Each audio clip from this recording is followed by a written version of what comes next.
사실 산상수훈을 대할 때마다 마음에 좀 부담이 있습니다. 왜냐하면 그 수준이 너무 높기 때문에 내가 그렇게 살 수 있을까? 이런 생각이 좀 들어요. 오늘도 염려하지 말라라고 말씀하시는 예수님의 명령입니다. 그런데 사실 염려 없이 사는 사람이 있을까요? 우리 가운데 염려 다 내려놓고 나 염려 없다라고 말할 수 있는 사람 아무도 없을 거예요. 근데 그 말씀 앞에서 우리가 그렇게 살아야겠다 이렇게 마음을 다짐하면서도 사실은 부담이 있죠. 잘 순종하지 못하니까. 우리 인생을 갉아먹는 두 가지 적이 있다고 이야기를 하는데, 하나는 우리 과거에 우리가 했던 일들에 대해서 후회하는 일들이고, 하나는 앞으로 일어날 일들을 염려하는 일이라고 말합니다. 그런데 주님은 우리에게 염려하지 말라라고 말씀을 해요. 이게 원문의 문법을 보니까 현재 명령형이에요. 현재 명령형이라는 말은 긴급하게 중요하게 주시는 명령이에요. 그러니까 이 말씀 앞에 피할 수 있는 사람 아무도 없어요. 명령이면 순종해야죠. 그렇게 주시는 명령이란 말이에요. 여기 염려라고 하는 말을 원어로 살펴보니까 쪼갠다, 갈라낸다, 나눈다라는 말하고 마음이라고 하는 단어가 합해진 단어예요. 그러니까 마음을 쪼갠다, 나뉜다라고 하는 의미로 이 단어가 만들어졌습니다. 그러니까 염려를 하게 되면 우리의 마음이 나뉘게 되는 것을 이야기를 하죠. 근데 주님이 이 주님을 믿고 살아가는 제자들에게 염려하지 말아라 이렇게 명령을 주셨는데, 사실은 우리가 실제로 그렇게 살아가지 못하니까 많은 공감을 우리가 같이 누리지는 못한다고 생각할 때가 많이 있어요. 그리고 사실 염려가 가지고 있는 순기능도 있잖아요. 앞으로 시험이 다가오는데 염려도 안 하고 그냥 막 놀고 있으면 너 그래서 되겠냐 이런 생각들을 하잖아요. 그러니까 염려를 하니까 준비를 하는 거고, 염려를 하니까 더 열심히 살아가기도 하잖아요. 우리가 많은 염려들을 합니다. 노후 대책에 대해서 염려하고, 앞으로 진로에 대해서 염려를 하기도 하고, 염려를 안 하면서 살아가는 사람은 아무도 없을 거예요. 정말 염려 없이 살 수가 있을까요? 그런데 오늘 본문 말씀을 보게 되면 우리가 염려하는 그 내용이 무엇인지도 예수님이 설명을 합니다. 25절 말씀 보겠습니다. 그러므로 내가 너희에게 이르노니 목숨을 위하여 무엇을 먹을까 무엇을 마실까, 몸을 위하여 무엇을 입을까 염려하지 말라.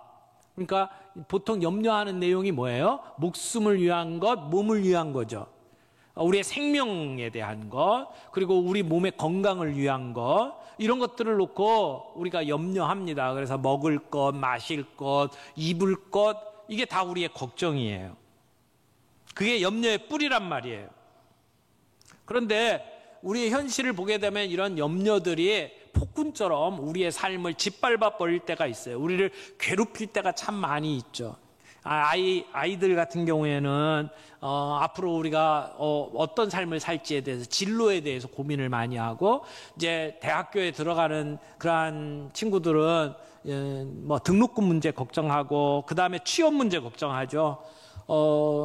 조금 나이가 들어가면 비싼 주거지 때문에 결혼을 해야 되는지, 그런 걱정들을 많이 하면서 살아가지 않습니까? 결혼하고 아이 두신 분들은 자녀를 어떻게 키워야 될지, 그 다음에 자녀 교육을 하려면 요즘 대부분이 사교육을 하고 있는데 그 비싼 사교육은 어떻게 감당할 것인지 다 고민하면서 살아갑니다. 좀 나이가 들면 자식들 결혼시키는 걱정도 하고요. 또 노후 대책을 생각을 하면서 걱정을 참 많이 합니다. 이런 걱정에서 벗어날 수 있는 사람 아무도 없을 거예요. 그런 면에서 보면 염려라고 하는 것은 우리 인간의 실존이다 이렇게 말할 수 있을 겁니다. 인간의 참 모습이다 라고 말할 수 있어요. 우리는 우리가 살아가는 삶의 여러 부분들을 보면서 염려 안 할래야 안 할 수가 없는 그러한 삶을 살아간단 말이죠. 그래서 어쩔 수 없이 염려를 하는데, 오늘 성경에서 예수님께서 하시는 말씀이 염려는 우리에게 도무지 도움이 안 된다라고 말씀을 하셔요. 27절 말씀을 보세요. 너희 중에 누가 염려함으로 그 키를 한 자라도 더할 수 있겠느냐. 염려한다고 키를 늘릴 수 있는 사람 아무도 없죠. 유대인들은 로마 사람에 비해서 키가 좀 작았어요. 키 작아서 좀 열등감을 느끼고 있었던 그러한 모습들이 많이 있나 봐요. 그런데 그런 유대인들의 걱정을 가지고 예수님께서 하시는 말씀이 염려한다고 키가 큰 거 봤냐? 이렇게 물어보는 거죠. 본문은 또 다르게 해석을 하는 분들도 있어요. 여기 키를 가지고 이야기했다고 해석을 하는 분도 있지만 염려한다고 해서 내 생명을 한 자나 늘릴 수 있다고 생각하느냐 이렇게 번역을 하기도 합니다. 여러분 염려한다고 우리의 생명을 조금이라도 연장할 수 있을까요? 아니 수명이 단축되면 단축되었지 염려해서 늘릴 수 있는 방법은 없다고 이야기를 하는 겁니다. 오늘 본문에는 염려라고 하는 단어가 6번이나 반복되고 있어요. 그리고 염려하지 말라라고 하는 명령형도 3번이나 계속 등장하고 있습니다. 그러니까 우리의 삶 속에 염려가 얼마나 중요한 이슈이길래 예수님께서는 계속 이 말씀을 하고 있을까요? 염려라고 하는 것이 우리에게 끼치는 폐해가 얼마나 큰지를 단적으로 염려한다고 해서 키를 한 자나 늘릴 수 있느냐라고 말씀을 하면서 예수님께서 하지 말아야 된다라고 말씀을 하는 거죠. 어떤 분이 염려를 이렇게 설명을 했어요. 자동차를 타서 이렇게 시동을 걸고 기어를 중립에 놓고 그리고는 악셀을 힘있게 밟는 것이 염려다. 여러분 중립에 놓고 악셀레이터를 계속 밟으면 어떻게 되죠? 엔진은 막 붕붕거리고 요란합니다. 정신없이 이렇게 소리를 냅니다. 하지만 차는 1cm도 안 움직입니다.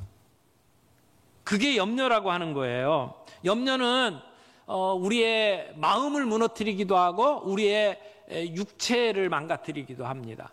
그래서 어떤 심리학자가 이 염려라고 하는 것은 서서히 일어나는 자살이다 이렇게 표현을 하기도 했어요. 갑자기 죽는 게 아니고 서서히 염려 때문에 죽어간다는 거죠. 그래서 느린 형태의 자살이라고까지 표현을 했어요. 염려는 우리의 인격을 무너뜨립니다. 우리의 삶을 어렵게 만듭니다. 그래서 스스로가 죽음의 상태까지 이끌고 가는 게 염려라고 하죠. 근데 이 염려가 전염성이 굉장히 강합니다. 코로나 바이러스 때문에 참 많이 고생을 했습니다만 염려는 코로나 바이러스보다도 더 전염성이 강해요. 그래서 누군가가 어떤 걱정을 하게 되면 옆에 있는 사람까지 같이 덩달아 걱정을 하게 됩니다. 그래서 많은 사람들이 전염되죠. 그래서 사회를 망가뜨립니다. 여러분 우리 몸에 일어나는 많은 병의 원인을 스트레스라고 표현을 많이 하잖아요. 스트레스가 염려 때문에 나타나는 거죠. 모든 암의 원인이 스트레스라고도 이야기를 합니다. 그렇게 염려는 우리의 몸을 망가뜨리고 우리의 사회를 무너뜨립니다. 뿐만 아니라 우리의 신앙을 갉아먹습니다. 여러분 염려는 믿음을 갉아먹어요. 어떻게 보면 이 둘이 서로 반대에 있어요. 염려하게 되면 믿음이 무너지고 믿음이 약해지면 염려할 수밖에 없는 것이 사실이죠. 근데 헨리 나우엔이 염려를 이렇게 표현을 했습니다. 내 앞에 오지도 아니한 시간과 장소를 뭔가로 채우는 것이 염려다. 아직 나한테 일어나지 않았는데 근데 그걸 뭔가로 채우는 거예요. 그 뭔가가 뭐냐면 혹시라고 하는 거예요. 혹시 내가 병에 걸리면 어떻게 하지? 혹시 우리 아이가 학교에 갔다가 돌아오지 못하면 어떻게 되지? 혹시 오늘 오다가 길거리 미끄러져서 차 사고가 나면 어떻게 하지? 아직 일어나지도 않은 일들, 또 일어나지도 않을 일들에 대해서 우리는 혹시라고 하는 생각을 가지고 염려할 때가 얼마나 많이 있습니까? 한 조사를 보니까 우리가 하는 염려들의 40%는 실제로 일어나지 않는데요. 그 중에 30%는 이미 일어난 일이에요. 그래서 어떻게 할 수가 없는 거죠. 그리고 어떤 경우는 염려하는 것들이 정말 중요하지 아니한 시시콜콜한 걸 놓고 염려하고 있다는 겁니다. 그게 22%예요. 그러니까 진짜 염려해야 될 건, 우리가 어쩔 수 없어서 염려해야 될 건 4%밖에 안 된다는 거예요. 나머지 96%는 하등의 쓸모도 없는 염려를 우리가 하고 있다라고 하는 통계를 본 적이 있습니다. 여러분, 내게 아직 오지도 않은 것을 왜 염려하면서 마음을 끓이고 우리의 몸을 망가뜨리고 우리의 사회 시스템을 망가뜨립니까? 왜 그렇게 염려해야 됩니까? 그렇게 비생산적이고 해봤자 아무 쓸모도 없는 염려를 왜 우리는 해야 됩니까? 오늘 본문 말씀에 예수님은 우리에게 염려하지 말라라고 하는 명령을 3번이나 하고 있어요. 근데 본문을 쭉 읽다 보니까 재밌는 구조가 이루어졌어요. 염려하지 말라라고 하는 말 앞에 꼭 그러므로가 나와요. 그러므로. 여기 25절에도 그랬고 31절에도 그랬고 34절에도 그러므로 염려하지 말라 이렇게 이야기를 하고 있어요. 그러면 그러므로 염려하지 말라면 한 얘기는 그 앞에 뭐가 있다는 얘기잖아요. 뭔가 이미 말씀을 해놓고 그러므로 염려하지 말라. 그래서 가만히 생각을 해보니까 염려하지 말아야 되는 이유 또는 염려하지 않을 수 있는 비결, 염려하지 않을 수 있는 능력이 그 바로 앞부분에 예수님께서 설명을 해놓으신 거예요. 그래서 그 내용을 살펴보면 우리가 염려하지 않을 수 있는 능력을 얻는 비결을 배울 수 있겠구나 하는 생각을 하게 되었습니다. 그래서 첫 번째 이 메시지가 우리에게 주는 교훈은 우리가 선택한 삶에 어울리게 사십시오. 우리가 선택한 삶에 어울리게 사십시오라고 하는 말씀을 우리가 붙들 수 있습니다. 여러분, 그러므로를 한번 생각을 해보세요. 25절 그러므로 내가 너희에게 이르노니 목숨을 위하여 무엇을 먹을까 무엇을 마실까 몸을 위하여 무엇을 입을까 염려하지 말라. 자, 염려하지 말라 앞에 그러므로. 그럼 그 앞에 무슨 얘기가 있어요? 24절을 봐야죠. 24절에 뭐라고 되어 있습니까? 한 사람이 두 주인을 섬기지 못할지니 혹 이를 미워하고 저를 사랑하거나 혹 이를 중히 여기고 저를 경히 여김이라 너희가 하나님과 재물을 겸하여 섬기지 못하느니라. 24절 말씀이 뭡니까? 우리가 두 주인을 섬길 수가 없대요. 지금 이 말씀은 누구에게 주는 거죠? 제자들에게 주는 거예요. 산상수훈은 예수님의 제자들을 향해서 주시는 메시지예요. 근데 너희는 두 주인을 섬길 수가 없다. 그러면 예수님의 제자들은 그 중에 하나를 섬긴 거예요. 결정이 이미 일어난 사람들이 제자죠. 그래서 여기 뭐라고 그랬어요?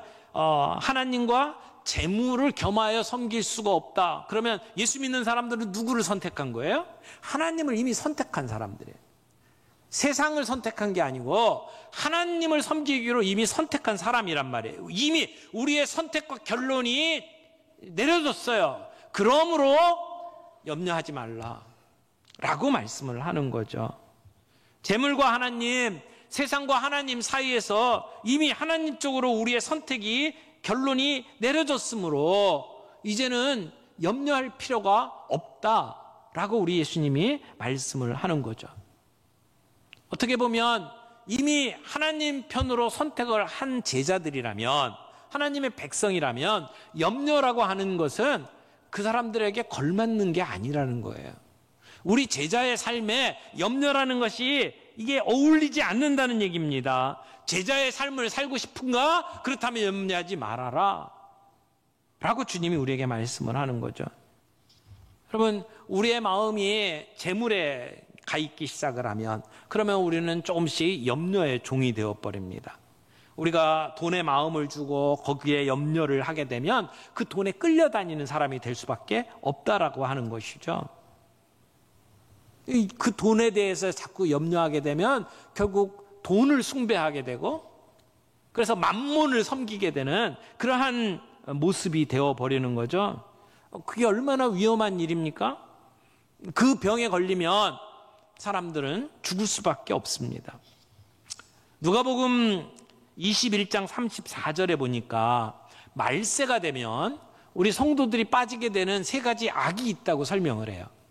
한번 보겠습니다. 너희는 스스로 조심하라. 그렇지 않으면 방탕함과 술 취함과 생활의 염려로 마음이 둔하여지고 뜻밖의 그날이 덫과 같이 너에게 이 말이라. 말세가 되면 이렇게 된다는 거예요. 근데 내용을 보세요. 방탕, 그 다음에 술 취함, 그리고 염려.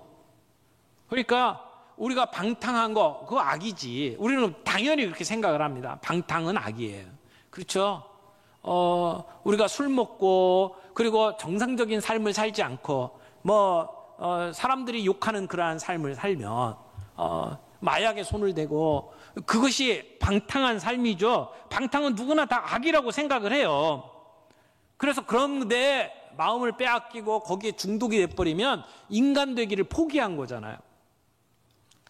그런데 여러분, 이 방탕함과 술 취함의 같은 수준으로 염려라고 하는 걸 두는 거예요. 우리 염려하지 말라라고 하는 것은 그런 방탕함과 같은 수준의 악이다라고 이야기를 하면서 제자들에게는, 제자의 삶에는 이 염려라고 하는 것이 어울리지 않다라고 말씀을 하는 겁니다. 사랑하는 성도 여러분, 내년에는 우리가 이 모든 염려를 떨쳐내기를 바랍니다.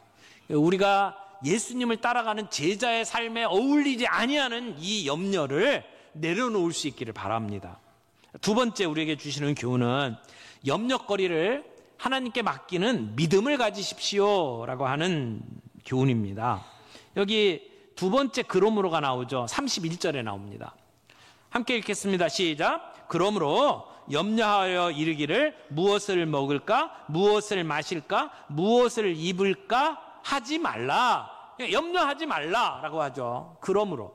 근데 그 앞에 그러므로는 어떤 내용일까요? 26절부터 나오는 내용이 그러므로에 해당이 될 거예요. 26절부터 30절까지의 내용을 통해서 우리 염려에서 벗어날 수 있는 비결을 좀 찾아보죠. 26절 말씀 보겠습니다. 공중의 새를 보라. 심지도 않고 거두지도 않고 창고에 모아 들이지도 아니하되 너희 하늘 아버지께서 기르시나니 너희는 이것들보다 귀하지 아니하냐. 뭘 보라 그랬어요? 공중의 새를 보래요. 공중의 새. 근데 그 공중의 새가 독수리나 부엉이 같이 큰 새를 이야기하는 게 아니고 아주 작은 새를 이야기합니다. 예수님께서 참새 한 마리도 하나님의 허락 없이는 땅에 떨어지지 아니하니라 말씀하셨을 때에 그 새하고 같은 새예요. 그러니까 우리 성경에서는 참새 한 마리도라고 표현을 했는데 사실은 우리가 이해하기 쉽게 참새라고 표현을 한 거지 원문을 보게 되면 작은 새예요. 참새보다 더 작은 새일 수 있습니다. 근데 공중의 새를 봐라. 그 조그마한 새도 자기들이 심지도 않고 거두지도 않고 창고에 모아들이지도 않는데 하나님이 기르시지 않냐. 근데 그 자그마한 새에 비교해 보면 우리는 그것들보다 더 귀하지 아니하냐. 이렇게 말씀을 하는 거죠. 하나님이 이 새들을 어떻게 기르시고 먹여 살립니까? 우리 지구에 새가 몇 마리나 될까요? 통계를 보니까 한 1000억 마리 정도 된다고 이야기하더라고요. 1000억 마리. 엄청나게 많습니다. 근데 그 새들이 어떻게 먹고 살까요? 가장 우리가 관찰하기 쉬운 새 중에 하나가 이제 제비인 것 같아요. 늘 우리 처마 밑에 집을 짓고 살고 그러니까. 근데 경향신문에서 제주도에 이 관찰 카메라를 놓고 그 제비가 얼마나 새끼에게 먹이물을 갖다 주는지를 이렇게 조사를 한 적이 있습니다. 근데 그때 보니까 이제 기록 장치를 놓고 이제 분석을 해보니까 암수 제비 2마리가 있고 거기에 새끼 4마리를 낳았어요. 그러니까 새끼가 둥지에 같이 머물러 있는 동안이 21일 정도라고 그러더라고요. 근데 21일 동안 이 어미가 그 새끼들에게 먹이를 갖다 주는 횟수가 얼마나 되는지를 이렇게 쭉 통계를 내본 거예요. 통계를 내보니까 얼마라고 나오냐면 제가 보니까 이 국립산림과학원 난림산대 연구소에서 조사를 했는데 어미 제비가 하루에 새끼에게 먹이를 갖다 준 횟수가 350차례 정도 된대요. 350차례. 먹이가 뭔가 보니까 나비, 나방, 벌, 파리 뭐 이런 걸 다양하게 갖다 먹였어요. 그러니까 350차례나 그 새끼들한테 먹이를 갖다 주는 거죠. 그래서 제비 한 마리가 제주도 안에서 활동하는 5개월 동안에 먹이 개수를 계산을 해보니까 5만 2,500개의 먹이를 먹었대요. 굉장히 많은 그 벌레들을 잡아먹는 거죠. 그 중에는 아주 해로운 해충들을 잡아먹는 경우들도 굉장히 많다고 이야기를 합니다. 근데 이 많은 것들, 지구상에 있는 모든 새들이 이렇게 먹이를 이렇게 먹어 치우는데 이걸 누가 먹입니까? 우리가 샛빛 제비를 키운다고 하루에 350차례 계속해서 그 먹이를 준다고 생각을 해보세요. 얼마나 힘들겠습니까? 할 수 있는 사람 없을 거예요. 우리가 세상 염려 대신에 하나님 나라를 염려하는 것으로 바꾸면 우리는 염려에서 자유로울 수가 있다고 말씀하시죠. 그러니까 너희는 세상 염려하지 말고 하나님의 나라를 염려해라. 그러면 나머지는 내가 책임져 주마. 이 모든 것을 너희에게 더하시리라 라고 하는 얘기는 아버지가 너희의 모든 걸 다 책임질 테니까 너희는 이 세상 염려하지 말고 하나님의 나라와 그 의를 염려해라. 이렇게 말씀하는 것이죠. 이 얘기에는 우리의 삶의 우선순위를 확립하라는 얘기예요. 먼저 하라고 얘기하잖아요. 여러분, 우리의 염려거리가 어떤 겁니까? 우리의 기도 제목이 뭡니까? 하나님의 나라와 그 의를 먼저 두는 우선순위를 확립한 삶을 살아가야 된다는 거예요. 그래서 우리가 똑같은 삶을 살지만 회사에 나가서 아침 일찍 우리 스케줄을 놓고 하나님, 내 스케줄이 이렇습니다. 내가 누구를 만나고 누구 어떤 거래선을 뚫어야 하고 내가 이런저런 프리젠테이션을 해야 되고 주님 제 스케줄이 이런데 하나님 이런 스케줄을 통해서 우리 하나님의 이름이 높임받기를 원합니다. 하나님의 나라가 이 땅에 확장되기를 원합니다. 이런 거예요. 그런 마음을 가지고 살아가는 것이 하나님의 나라와 그 의를 구하는 거죠. 이방인들이 걱정하는 것 내가 매일매일 너희들에게 공급해 주겠다. 너희는 내 염려해라. 하나님의 나라와 그 의를 위한 염려를 해라. 그러면 나머지는 내가 책임져 주마. 오늘 본문의 말씀이 그런 말씀입니다. 오늘 주님께서 우리를 제자의 삶으로 초청하고 계셔요. 세상 염려 물리치고 거룩한 염려하라고 우리를 초대하십니다. 여러분, 우리의 새해를 맞이하면서 우리의 삶에 많은 우리를 짓누르고 있는 염려들을 주님 앞에 내려놓는 새해가 되기를 바랍니다. 오늘 말씀을 생각을 하면서 하나님, 우리가 선택한 삶에 어울리는 삶을 살게 해 주옵소서. 하나님, 우리의 염려거리를 하나님께 맡기는 믿음을 가지고 살아가게 해 주옵소서. 하물며 너희일까 보냐. 우리 하나님이 우리의 모든 것 필요한 거 알고 계신다라고 하는 믿음을 가지고 주님 앞에 나아가면 우리는 염려 내려놓을 수 있다는 겁니다. 우리의 염려, 세상 염려 떨쳐놓고 거룩한 염려 하겠습니다. 하나님 앞에 그렇게 결단하면서 한 해를 시작하는 저희가 되었으면 좋겠습니다.